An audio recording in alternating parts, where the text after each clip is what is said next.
teman-teman, kita akan berdoa dulu, tapi kita siapkan dulu pembacaan kita 2 Samuel pasal 12. 2 Samuel pasal 12. Kita akan membaca dan merenungkannya ayatnya yang ke-15 sampai ayat 25. Ayat 15 sampai 25. Sebelum kita membaca dan merenungkan firman Tuhan, kita berdoa. Mari kita berdoa. Segala puji, hormat, dan sembah hanya bagi-Mu ya Tuhan yang telah menyertai dan memberkati kami. Terima kasih oleh karena Tuhan telah menolong kami sampai saat ini. Bahkan bersyukur oleh karena 5 tahun sudah perjalanan pelayanan bersama di tempat ini. Dan kami sudah memasuki dan melangkah di tahun yang ke-6. Terima kasih Tuhan. Kami mau tuntunan firman-Mu. Tuhan memberkati kami dengan firman-Mu yang akan kami baca dan renungkan pada saat ini. Beri sikap hati yang benar bagi kami. Belajar firman untuk melakukannya supaya kami hidup dalam berkat-berkat firman-Mu. Bapa di surga, pakailah hamba-Mu, sembunyikan hamba di balik salib kemuliaan-Mu. Dalam nama Tuhan Yesus kami berdoa. Haleluya. Amin. 2 Samuel pasal 12 ayat 15 sampai ayat 25. Dapat kita baca sama-sama, kalau tidak ada di slide di depan. Sama-sama ya kita baca. 1, 2, 3. Kemudian pergilah Natan ke rumahnya, dan Tuhan menulahi anak yang dilahirkan bekas istri Uria bagi Daud sehingga sakit. Lalu Daud memohon kepada Allah oleh karena anak itu. Ia berpuasa dengan tekun, dan apabila ia masuk ke dalam semalam-malaman itu, ia berbaring di tanah. Maka datanglah kepadanya para tua-tua yang di rumahnya untuk meminta ia bangun dari lantai. Tetapi ia tidak mau. Juga ia tidak makan bersama-sama dengan mereka. Pada hari yang ke-7, matilah anak itu. Dan pegawai-pegawai Daud takut memberitahukan kepadanya bahwa anak itu sudah mati. Sebab mereka berkata, ketika anak itu masih hidup, kita telah berbicara kepadanya, tetapi ia tidak menghiraukan perkataan kita. Bagaimana kita dapat mengatakan kepadanya anak itu sudah mati? Jangan-jangan ia akan mencelakakan diri. Ketika Daud melihat bahwa pegawai-pegawainya berbisik-bisik, mengertilah ia bahwa anak itu sudah mati. Lalu Daud bertanya kepada pegawai-pegawainya, sudah matikah anak itu? Jawab mereka, sudah. Lalu Daud bangun dari lantai, ia mandi dan berurat dan bertukar pakaian. Ia masuk ke dalam rumah Tuhan dan sujud menyembah. Sesudah itu pulanglah ia ke rumahnya, dan atas permintaannya dihidangkan kepadanya roti, lalu ia makan. Berkatalah pegawai-pegawainya kepadanya, apakah artinya hal yang kau perbuat ini? Oleh karena anak yang masih hidup itu engkau berpuasa dan menangis, tetapi sesudah anak itu mati, engkau bangun dan makan. Jawabnya, selagi anak itu hidup, aku berpuasa dan karena pikirku, siapa tahu Tuhan mengasihani aku sehingga anak itu tetap hidup. Tetapi sekarang ia sudah mati. Mengapa aku harus berpuasa? Dapatkah aku mengembalikannya lagi? Aku yang akan pergi kepadanya, tetapi ia tidak akan kembali kepadaku. Kemudian Daud menghibur hati Batseba istrinya. Ia menghampiri perempuan itu dan tidur dengan dia. Dan perempuan itu melahirkan seorang anak laki-laki. Lalu Daud memberi nama Salomo kepada anak itu. Tuhan mengasihi anak ini. Dan dengan perantaraan Nabi Natan, ia menyuruh menamakan anak itu Yedija oleh karena Tuhan. Demikian jawab pembacaan firman Tuhan. Bapak Ibu Saudara, saya ingat memang bagian ini juga sudah pernah saya bahas dulu. Tapi saya digerakkan untuk membahas bagian ini. Dimulai dengan apa? Ada seorang teman, dia memberikan WA dalam grup kami, ada WA. Dia menceritakan ada seorang bapak muda ketemu dia, bicara tentang anak-anaknya.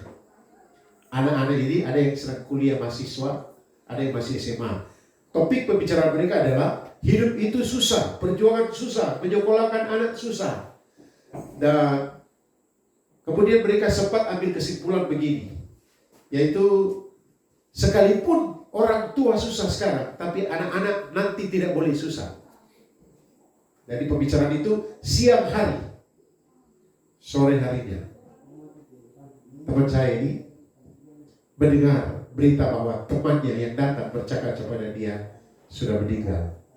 Hanya dalam beberapa waktu saja. Mereka bercakap tentang masa depan anak. Dan ambil kesimpulan bahwa anak-anak tidak boleh sulit seperti orang tua.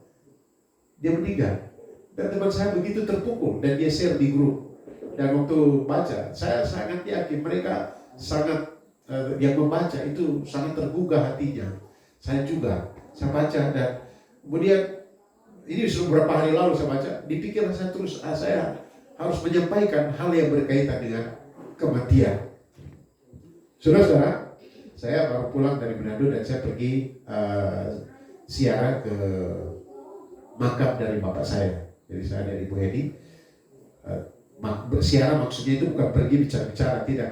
Hanya lihat bersihkan, tidak. Karena anaknya ini ada pendeta, itu 4 kakak beradik kami itu sudah selesai. Saya sudah bekerja semua, sudah sukses melayani semua. Baru kalau kubur orang tuanya tidak baik, bawa kotor, aduh. Itu kan malu kita dibilang, anak-anaknya di mana Oh, satu ada di Manokwari, Pak Gembala itu, pendeta itu.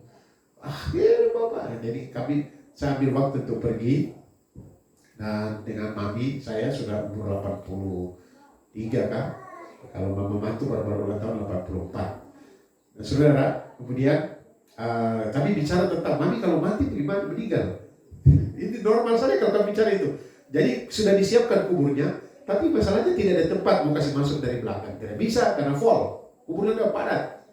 Mami bilang, nanti Don sudah siapkan untuk mami punya tempat. Tinggal bongkar saja di atas sini. Kemudian nanti taruh. Baru saya bilang, mami tidak, tenang saja. Orang hidup punya urusan. Nanti kalau mami sudah meninggal, kalau saya masih ada, saya akan urus. Tapi kalau saya meninggal duluan, orang lain akan urus saya kan. Nah itu. Terus sekarang, waktu kami bicara normal saja soal kematian. Soal kubur itu sudah siapkan. Bahkan kubur dari mama mantu itu sudah berapa puluh tahun ya, sebelum kami datang di Papua, sudah ada kuburnya. Sudah siapkan. Jadi mama bersihkan bilang, tinggal tuh kasih masuk saja mama dari sini masuk ke dalam pakai peti. Nah, saudara yang saya kasih Tuhan, cerita ini menggugah saya yang saya katakan tadi dan berpikir dan berefleksi. Aduh, nanti saya mau buat apa untuk anak-anak saya? Saya harus bikin apa sebelum saya mati? Atau kalau Tuhan panggil mereka duluan. Kemudian cerita ini juga menggugah saya mulai berpikir dan ini sebagai orang tua, sebagai anak, kami masih punya orang tua. Jadi bapak saya meninggal, saya sudah di sini. Bahkan saya kecewa dulu karena saya pergi dan waktu balik masih di kapal bapak sudah meninggal. Bapak mantu juga sudah meninggal, ibu ini punya bapak. Tinggal ada mami dan mama. Dan saya berpikir, Tuhan kami membuat apa sebagai anak-anak? Sehingga saya berdoa begini, saya pernah berdoa, Tuhan tolong memberikan kami berkat supaya kami bisa berbagi dengan kami orang tua. Karena kami kan menghitung juga, setengah mati. Tapi saudara, saya bersyukur. Sebenarnya saya tidak sampaikan ini, tapi karena ini bahan refleksi khotbah, saya bersyukur oleh karena Tuhan berikan kesempatan bagi kami untuk bisa berbuat sesuatu bagi orang tua. Karena banyak di WA itu, dia bilang begini, satu ibu bisa menjaga 10 anak, tapi 10 anak belum tentu bisa merawat ibunya kalau sudah tua. Wah, itu bukan firman Tuhan, bukan. Tapi saya berpikir benar. Ketika kita semua dalam kesibukan, kadang lupa telepon juga tidak. Dulu kan kita setengah mati ya, tidak ada HP. Dulu harus kirim surat, tuh sampainya berapa lama. Atau setelah itu mulai ada telepon, kita cari wartel. Tapi orang tua tidak ada telepon, tidak ada, terpaksa tulis surat. Nah, saudara-saudara, itu refleksi yang saya pikirkan. Tidak jarang yang terjadi tinggal penyesalan saja. Dan kita tahu bahwa penyesalan selalu datang belakangan. Ketika orang tua masih hidup, ketika anak yang kita kasih masih hidup, ketika teman dekat kita masih hidup, kita tidak buat apa-apa. Tetapi setelah meninggal, kenapa tadi, itu penyesalan selalu datang ke belakang.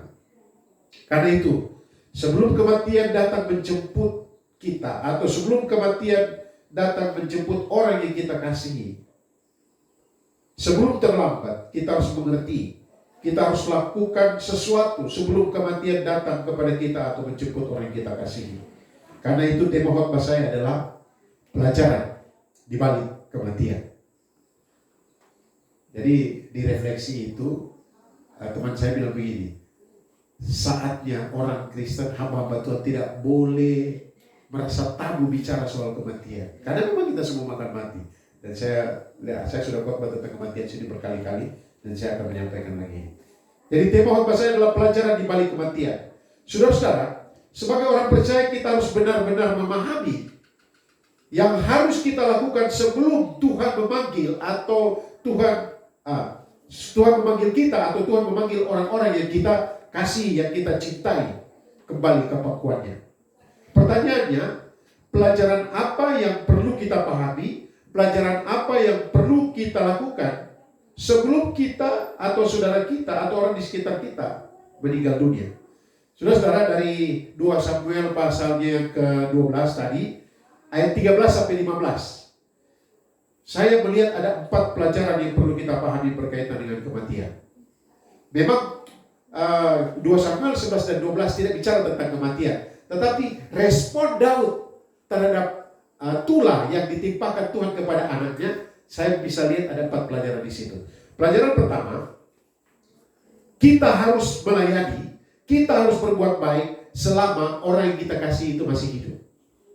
Untuk kita juga sendiri, kita harus melayani, kita harus berbuat baik sebelum kita sendiri mati. Kita ingat kisah perumpamaan Lazarus dan orang miskin, orang kaya, Lazarus yang miskin dan orang kaya. Orang kaya bilang begini, aduh suruhlah Lazarus, kok terlambat, terus mati. Dan bisa. Tapi penekanan di sini adalah kita harus melayani, berbuat baik selama orang yang kita cintai, orang yang kita kasih itu masih ada bersama dengan kita. Mungkin dia tidur bersama kita, mungkin dia dulu pernah melayani kita, atau anak-anak kita, orang tua kita. Saudara, artinya apa? Artinya selama orang kita kasih, selama teman-teman kita atau saudara kita masih hidup, atau selama orang tua kita masih hidup, selama anak-anak kita masih hidup, selama mereka masih hidup, layanilah mereka, berbuat baiklah kepada mereka. Mengapa? Karena setelah mereka tiada, tinggal penyesalan saja. Kenapa saya tidak bikin? Kenapa? Itu sudah penyesalan saja. Saudara-saudara yang saya kasih dalam Tuhan Yesus Kristus, kita tidak dapat berbuat apa-apa lagi ketika orang yang kita kasih meninggal. Tidak bisa buat apa-apa. Saudara-saudara, karena itu kita lihat apa yang dibuat oleh Daud. Setelah kematian anaknya, inilah sikap Daud. Coba kita lihat ayat 21. Ini sikap Daud setelah anaknya meninggal. Ayat 21 kita baca sama-sama. 1, 2, 3. Berkatalah pegawai-pegawainya kepadanya, apakah artinya hal yang kau perbuat ini? Oleh karena anak yang masih hidup itu engkau berpuasa dan menangis, tetapi sesudah anak itu mati engkau bangun dan makan. Saudara-saudara, karena sikapnya ini, pegawai-pegawainya menjadi bingung. Kau bagaimana ini? Selama anak itu masih kau menangis, kau tidak mau makan, kau berpuasa. Saudara-saudara, memang kita akan lihat berhubungan dengan kaitan itu di dalam garis besar kedua. Tapi kita lihat saudara, latar belakangnya begini. Dalam pasal 11, Daud dia jatuh dalam dosa. Ini dosa yang sangat memalukan, menjijikkan, sangat jahat. Pasal 11 katakan begini, pada waktu raja-raja biasa berperang, Daud tinggal. Dia tinggal di suatu rumah jalan-jalan santai. Pahlawan-pahlawannya lagi berperang, lagi berjuang. Dia santai-santai di rumah. Nanti saya akan khotbahkan di suatu saat itu. Sambil santai-santai lihat, ada perempuan yang sedang mandi, cantik sekali. Dan dia bilang, siapa itu? Orang bilang, itu Batseba istri Uria. Itu Batseba istri orang. Dia bilang, panggil. Dan dikatakan oleh Alkitab, mereka memanggil atau mereka mengambil Batseba datang. Dan Daud dalam tanda petik, ada yang penafsir mengatakan memperkosa Batseba. Dia bilang tidak perkosa. Saudara, memang Batseba dia ikut. Ini raja yang datang, raja yang minta. Dia pasti ketakutan. Ya, itu tafsiran beberapa orang. Tapi yang jelas, ini istri orang yang diambil. Ya, istri orang yang diambil. Kemudian saudara, dia sadar mungkin Daud. Ini Daud kan dikatakan biji mata Allah, tapi dia buat dosa ini. Setelah dia jatuh dalam dosa ini, Bathsheba kirim berita, kasih tahu Daud, aku mengandung. Daud langsung buat strategi, suruh datang Uria suaminya. Strateginya apa? Uria datang, kemudian maksudnya Daud supaya Uria pulang ke rumah dan tidur dengan istrinya. Tapi saudara, dia tidak mau. Uria pahlawan sejati, beda dengan Daud pada waktu itu. Uria bilang, mana mungkin teman-teman saya sedang berjuang berperang dan saya tidur enak-enak, saya pulang ke rumah beruram dan tidur makan enak dan tidur dengan istri. Tidak akan saya lakukan. Daud bilang, bikin apa lagi? Panggil lagi, kasih minum, kasih mabuk Uria. Tapi Uria tidak mau pulang ke rumah. Dia tinggal. Akhirnya rencana keji datang. Pembunuhan berencana yang paling kecil di dunia. Dia bilang, dia bikin surat ke Yoab. Ini tempatkan Uria di tempat yang paling berbahaya, di mana ada tempat yang, jadi dibilang pokoknya maju baru kamu mundur ke sebiar di situ. Sudah tahu siapa yang bawa suratnya? Uria yang bawa. Artinya apa? Artinya Daud percaya bahwa Uria ini berintegritas, tidak akan bawa buka suratnya. Ini orang yang direncanakan untuk dibunuh yang bawa surat. Lebih daripada kisah kematian Yosua dan Sambo itu. Lebih sekali. Dan dibawa. Dan akhirnya Uria mati. Dan pasal 11 selesai. Pasal 12. Tuhan menegur Daud dengan cara yang luar biasa. Dia pakai Nathan menegur Daud dengan ilustrasi supaya Daud menghakimi dirinya sendiri. Dikisahkan ada seorang kaya punya banyak binatang, punya banyak ternak dan sangat banyak. Ada seorang miskin yang cuma punya satu domba. Dan domba itu dia sayang sekali sampai tidur di pangkuannya, minum di pangkuannya. Kemudian orang kaya ini dikunjungi oleh temannya. Dia mau cabut temannya, tapi dia menyesal mau ambil dia punya domba yang banyak gitu. Dia ambil domba dari orang miskin yang sayang dombanya. Dia ambil, dipotongnya, kasihan. Dan Daud dia emosi besar. Daud bilang, orang itu harus mati. Yang kedua, dia ganti 4 kali lipat. Ini aturan Taurat. Ganti 4 kali lipat. Kemudian Nathan bilang, kau orang itu. Itu luar biasa ya. Dan masuk ayat 20.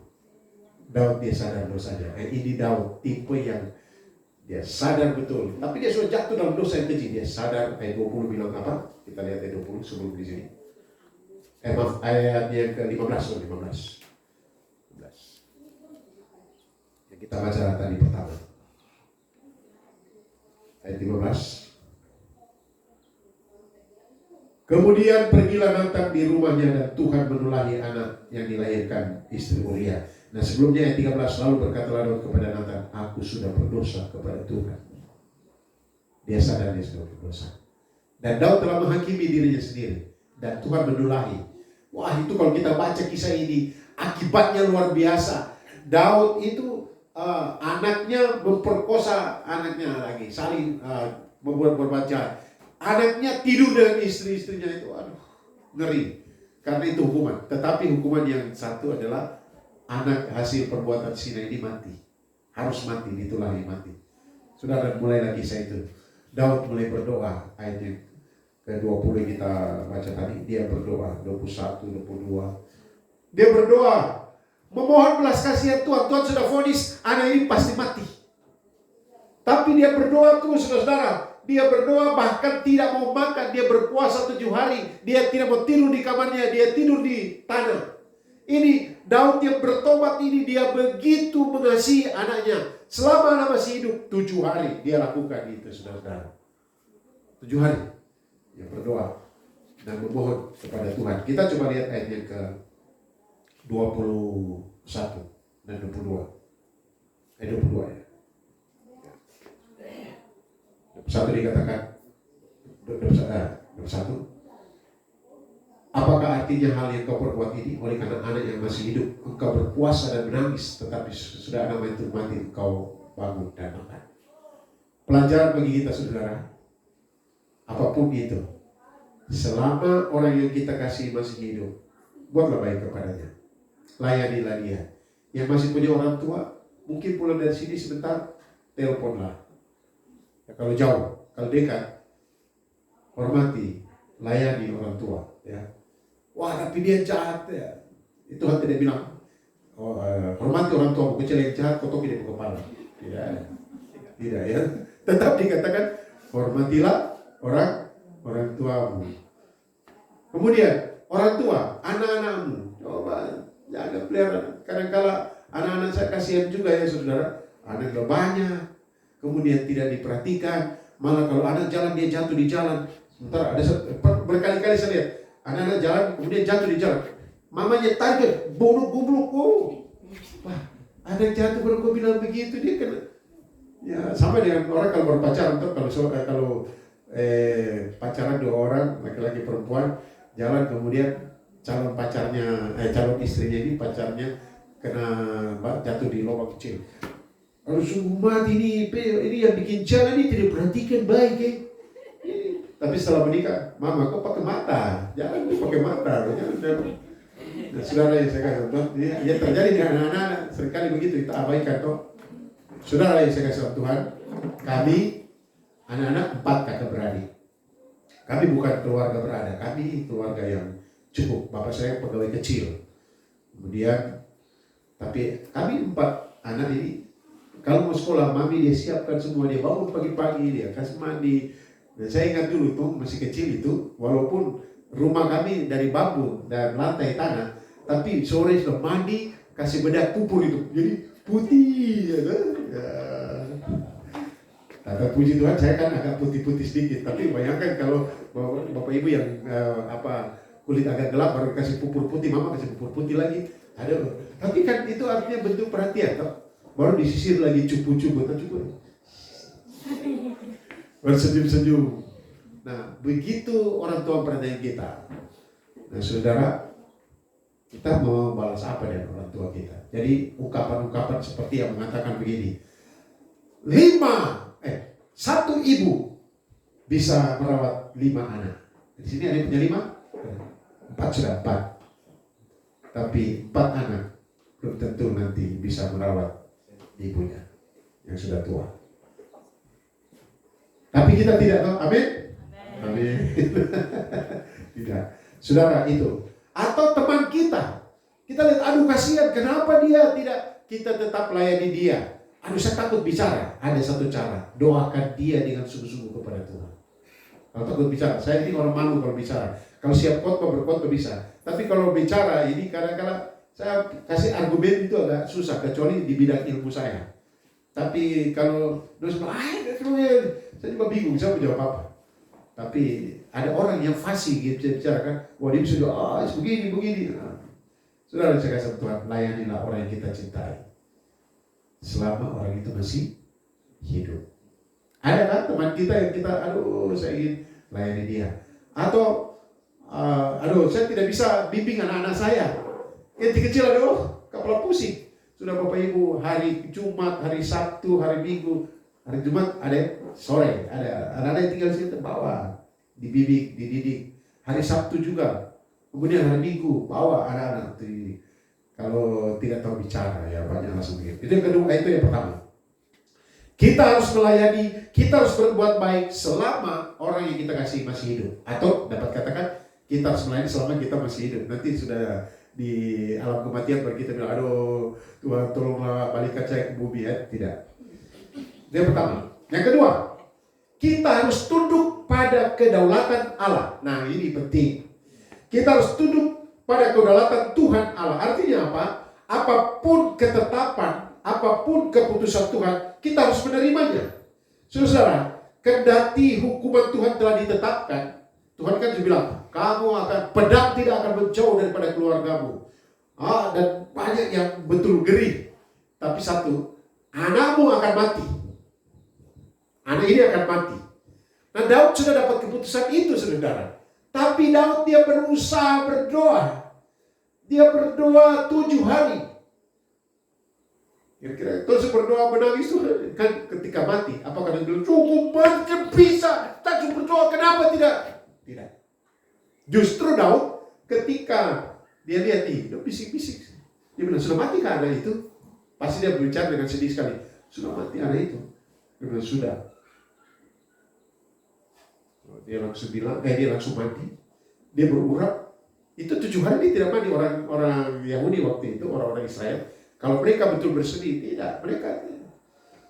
Mereka memohon belas kasihan Tuhan dengan tidak mandi, tidak. Dia langsung mandi, berurap dan minta makan.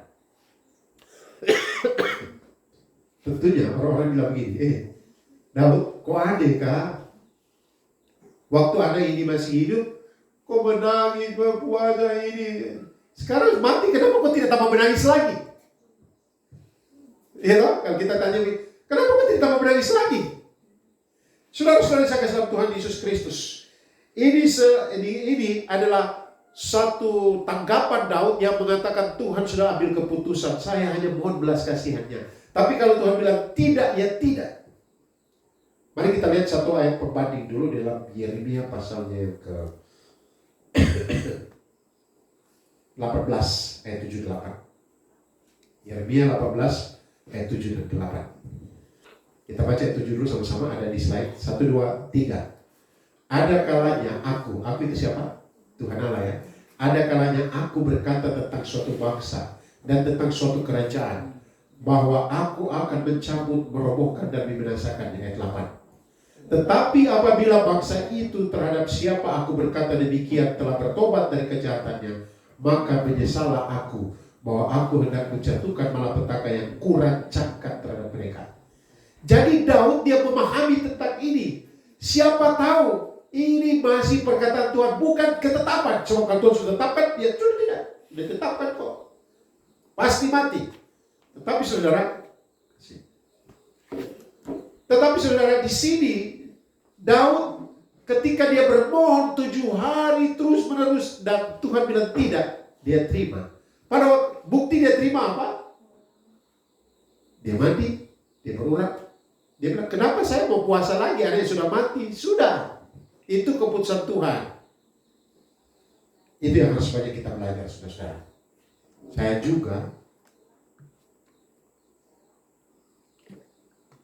juga bergumul. Kalau orang yang saya cintai meninggal, saya tidak bisa bayangkan. Saya tidak bisa bayangkan. Tapi saudara, kita harus belajar, kita harus terima. Saya sudah lihat banyak hamba Tuhan yang luar biasa, tegarnya luar biasa. Teman-teman saya bahkan awalnya saya pikir mereka sudah mau berhenti melayani, tapi mereka tambah semangat melayani. Saya ketemu teman-temannya yang pasangannya Tuhan panggil, orang yang selalu bersama-sama Tuhan panggil, dia tetap semangat. Tuhan sudah atur demikian, ya sudah seperti itu. Saudara, saya kasih tahu Tuhan, tetapi sekarang ia sudah mati. Sebelumnya dia bilang, siapa tahu Tuhan. Siapa tahu Tuhan. Berharap. Jadi kita juga, sekalipun kita dalam kita rasa kita sudah berdosa misalnya, dan Tuhan hukum kita. Kita tetap harus berdoa. Siapa tahu Tuhan bisa tolong kita. Yang kita bilang, Tuhan sudah putuskan kita, ya itu sudah. Tapi tetap berusaha, saudara. Mungkin, saya kasih contoh misalnya. Oleh karena satu kesalahan kita lakukan, maka kita punya program, kita punya rencana, atau kita punya keluarga ada bermasalah. Kacau balau. Dan itu hukumannya Tuhan. Tetapi kita bilang, Tuhan hukum begitu-begitu sudah. Tidak, kita tetap harus bermohon kepadanya. Siapa tahu. Tapi soal kematian ini, tidak. Daud tetap tunduk pada perkataan Tuhan. Itulah sebabnya Tuhan Yesus berkata dalam doanya, sekiranya cawan ini boleh lalu daripadaku. Ya, sekiranya. Seandainya bisa. Tapi tidak bisa ya. Kalau Tuhan Yesus tidak mati, maka kita tidak bisa diselamatkan. Tidak ada penebusan dosa. Tapi siapa tahu, tapi ketetapannya tidak. Yesus harus mati di kayu salib menebus dosa kita. Itu contohnya. Itu pelajaran yang ketiga. Jadi pelajaran pertama, kita harus melayani, kita harus berbuat baik selama yang masih hidup itu. Selama rekan kita, teman kita, orang yang kita kasih itu masih hidup. Yang kedua, kita harus tunduk pada kedaulatan Allah. Apa yang Tuhan buat itu kita harus tunduk. Yang ketiga, ayat yang ke-23 bagian B. Kita lihat ayat 23 bagian B. Kita baca sama-sama bagian ini ya. Atau keseluruhan ayat 23. Nanti saya akan tunjukkan bagian mana ya. ayat 23.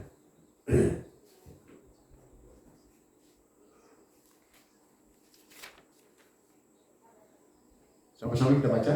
1, 2, 3. Tetapi sekarang ia sudah mati. Mengapa aku harus berpuasa? Dapatkah aku mengembalikannya lagi? Aku yang akan pergi kepadanya, tetapi ia tidak akan kembali kepadaku. Siapa yang akan pergi kepadanya? Daud. Saudara, ini bukan ke surga, tidak ada. Ini bukan surga neraka ini. Tapi pergi ke dunia orang mati. Saudara, saya kasih Tuhan. Pelajaran yang ketiga, kita yang akan pergi ke dunia orang mati, bukan sebaliknya. Artinya orang yang sudah mati tidak akan kembali ke dunia orang hidup. Orang hidup yang akan pergi, yang akan mati, yang akan pergi ke dunia orang mati. Saudara, jadi kalau ada beberapa teman yang kita kasih, Tuhan panggil beberapa waktu dia, dan tiba-tiba kita bilang, ini dia datang, tadi malam. Oh tidak, Alkitab berkata, tidak.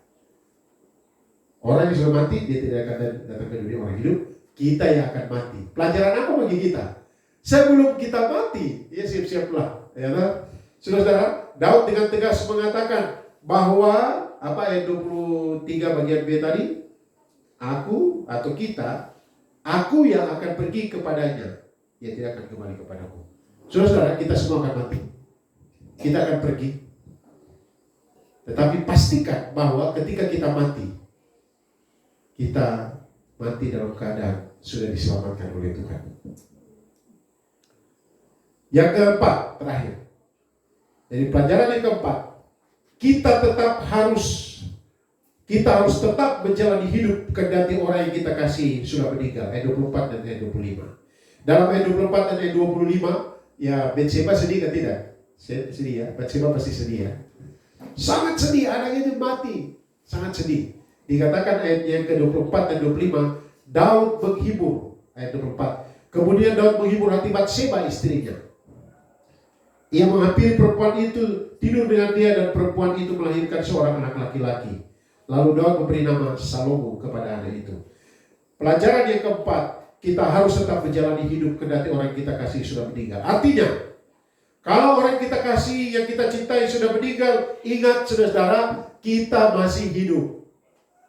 Ya, ya tak? Kalau orang kita cintai, kita kasih meninggal, ingat, kita masih hidup. Artinya apa? Karena kita masih hidup, maka kita harus menjalani hidup. Ya tak? Kalau bahasa sekarang bilang apa? Move on. Kita harus move on. Saudara yang saya kasih di dalam Tuhan Yesus Kristus, kita bertanggung jawab untuk menjalani hidup secara normal. Paulus dia katakan di dalam surat Filipi, dia bilang begini, aku didesak dari dua pihak. Pergi dan tinggal bersama dengan Allah, jauh lebih baik kalau pergi, tinggal bersama dengan Tuhan. Tetapi lebih perlu untuk tinggal karena kamu. Ini orang yang hebat. Meninggal, orang percaya meninggal, oh luar biasa, Tuhan sudah siapkan tempat. Itu jauh lebih baik. Tetapi Paulus pilih apa? Lebih perlu untuk tinggal karena kamu. Oleh karena itu kalau orang yang kita kasih, orang yang kita cintai masih hidup, sudah Tuhan panggil, kita yang masih hidup, berjuanglah dalam kehidupan, karena itu berarti kita harus bekerja, memberi buah. Saudara-saudara yang saya kasih dalam Tuhan Yesus Kristus, kalau yang kita kasih, kita cintai, Tuhan panggil, ingat, kita masih hidup. Bilang kiri kanan, kita masih hidup. Bilang begini ya, saya masih hidup.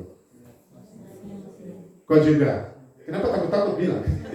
Sama-sama bilang, saya masih hidup. Kau juga. Jalani hidup secara normal. Bila lagi, jalani hidup. Lebih baik juga menjadi atau menghasilkan buah. Saudara yang saya kasih dalam Tuhan, 4 pelajaran berkaitan dengan kematian. Yang pertama apa? Kita harus melayani atau berbuat baik kepada mereka yang kita kasih selama masih hidup. Dia masih hidup. Kita harus tetap. Jangan semati baru menangis sampai keluar mata air juga. Tidak akan. Apa tuh? Ada yang bilang, aduh mama, kenapa dulu saya ini? Itu tinggal omongan saja. Tapi ketika kita menangis, kita akan berkata begini, aduh persekutuan kita indah sekali. Tapi kau suruh pergi kepada Bapa, saya tinggal. Jadi kita menangis karena kita tinggal. Tapi kita menangis karena dia pergi. Orang Kristen itu, tapi jangan bilang begini, aduh kenapa saya mesti tinggal ya? Kalau begitu saya pergi ikut kok. Tidak juga. Karena ada garis besar keempat tuh. Garis besar keempat bilang apa? Kita masih hidup. Kalian jalani hidup. Kita harus tetap melayani mereka masih hidup. Khususnya siapa pagi ini saya mengatakan anak-anak orang tua. Ya, mama, papa, Bu Yati yang jauh dari mama kan, papa. Dalam kesibukan jangan lupa telepon lah, say hello. Sekarang bukan cuma telepon ya. Halo. Apa namanya ini? VC, video call. Halo, apa kabar? Yuk, aduh mana cucunya? Ya entah, mama dulu atau bapak dulu ya, cucunya mana? Ya, kadang-kadang saya juga waktu dulu saya di Manado itu, di sini kalau telepon dari Kelvin, pertama kali saya tanya, apa kabar? Kamu manggis ya bapak tanya? Kelvin bilang, wah bapak tanya cucu kan tanya manggis. Karena di belakang rumah saya tanam manggis. Itu tanaman saya bilang yang lain bisa punah, yang manggis harus jaga bagi baik. Nah itu waktu dia bilang masuk tanya manggis. Sekarang saya tidak tanya manggis dulu, saya tanya bagaimana Dio, kamu bagaimana? Setelah itu mangisnya gimana? Tetap tanya mangisnya. Ya toh, telepon lah ya.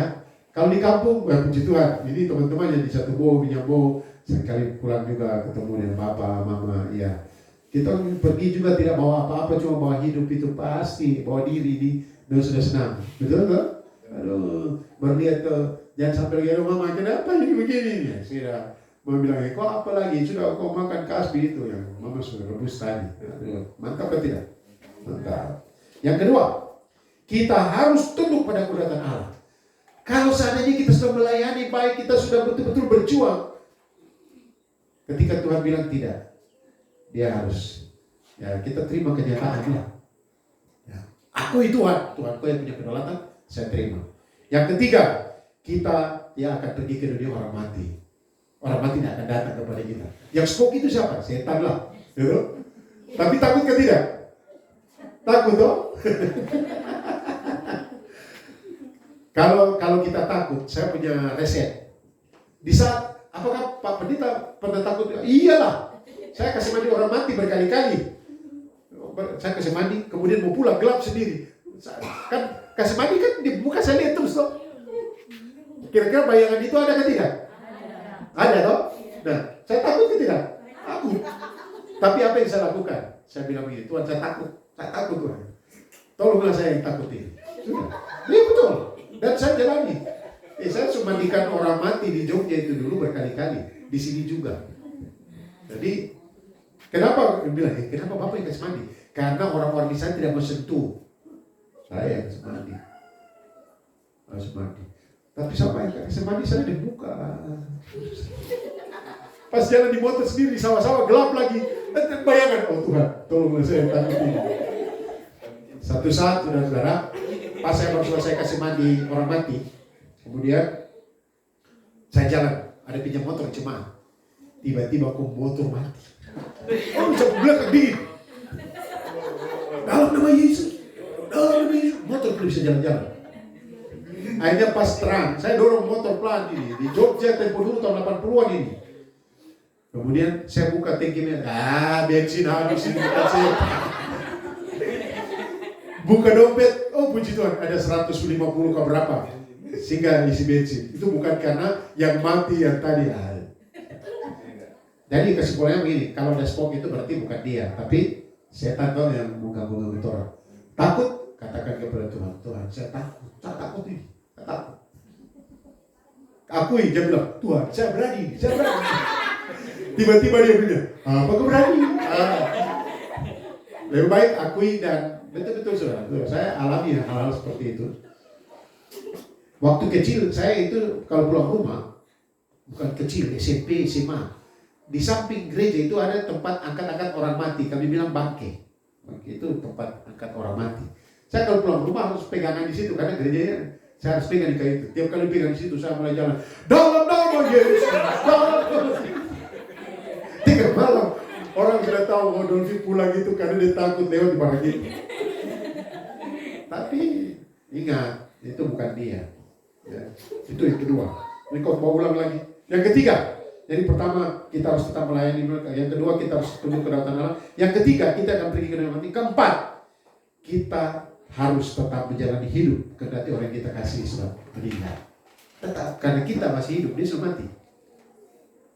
Kalau saudara tidak ingin menjalani hidup, berarti kau sudah mati itu sudah. Betul? Kita jalani hidup. Tuhan memberkati kita sekalian, mari kita berdoa. Segala puji, hormat, dan sembah hanya bagi-Mu ya Tuhan, yang memberi kesempatan bagi kami untuk belajar dari firman-Mu. Tolonglah kami Tuhan, beri hati kami untuk melayani orang-orang yang kami kasih atau orang yang mengasihi kami. Sebelum Tuhan panggil kami atau mereka itu, Tuhan tolonglah kami untuk melakukan hal-hal yang nyata, khusus bagi orang tua kami, bagi keluarga kami, bagi teman, sahabat kami. Dan juga Tuhan tolong kami untuk selalu dapat dengan lapang dada menerima apa yang Tuhan putuskan. Dan biar dalam kasih sayang-Mu, kami terus memahami bahwa kami akan pergi ke dunia orang mati. Orang yang mati tidak akan datang ke dunia orang hidup. Dan justru kami yang hidup harus menjalani hidup ini secara normal. Sebagai manusia yang hidup, bersyukur, bekerja, berdoa, melayani. Tolonglah kami semua. Kami mengucap syukur untuk firman-Mu dalam nama Tuhan Yesus. Amin. Terima kasih, saya kembalikan kepada Tuhan.